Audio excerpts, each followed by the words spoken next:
Mike Gibson, Nitasha Sarswat, and we're talking about the initiation of acoramidis therapy and how it impacts people's TTR levels and then what that in turn means to outcomes.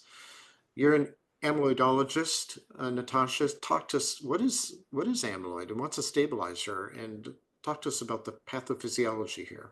Sure, wonderful. Well, thank you for having me here today. And first of all, I like that term, amyloidologist, because I do feel like a lot of what we do is not just focused on one particular part of the disease, but really, again, the patient as a whole. And again, that importance of a multidisciplinary approach, because these are diseases that affect the entire body, not just the heart. So what we're focused on today is understanding serum TTR levels. And so we're focused on transthyretin amyloidosis and specifically cardiac manifestations of TTR, cardiac amyloidosis, which can be divided into both wild type and hereditary.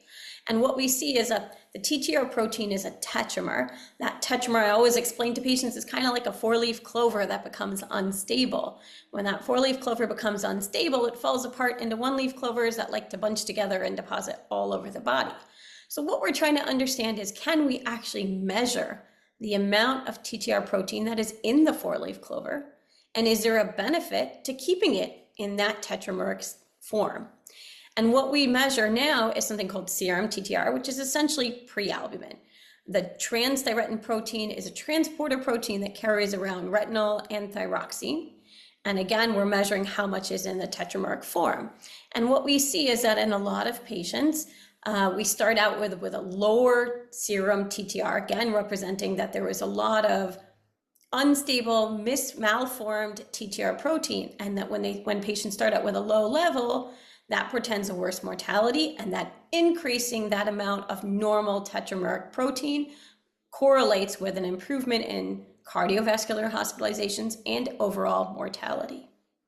So you're making the tetramer healthy tetramer again, rather than suppressing the creation of tetramers. Do we need, those tetramers in our body? I mean, you said it carries around retinol and thyroxine. I mean, do we need this for healthy body function? Do we want to get rid of it? That's an excellent question, and that often comes up. So the truth is, so in terms of the thyroxine carrying capacity, we do not see that any of our medications right now, whether they're stabilizers or silencers, which prevent the protein from being made, affect thyroxine levels, and we actually don't check them, and we don't see any issues clinically. What we do see, particularly with the silencers, not with the stabilizers, is that there can be a depletion of vitamin A, and in those patients we recommend, taking a vitamin A supplement just to the recommended daily allowance.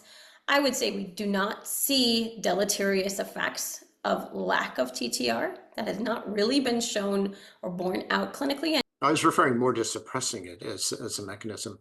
So does everyone respond? I mean, does everyone raise their, TTR level?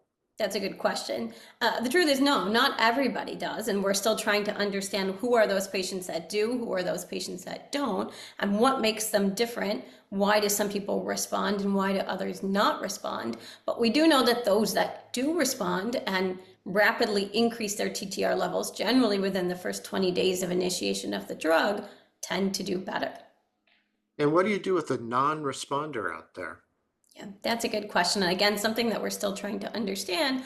But again, this is, I think, where we're very lucky at this point that we have multiple medications that are FDA approved. And so this is where if I saw somebody not doing well clinically and not responding in terms of their TTR level, which is just part of the puzzle, I would reach for another drug in my armamentarium. Wow, the changes in this field have been unbelievable. It must be an exciting time to be an amyloidologist. So thanks for joining us today, Natasha, and thanks to all of you for joining us here.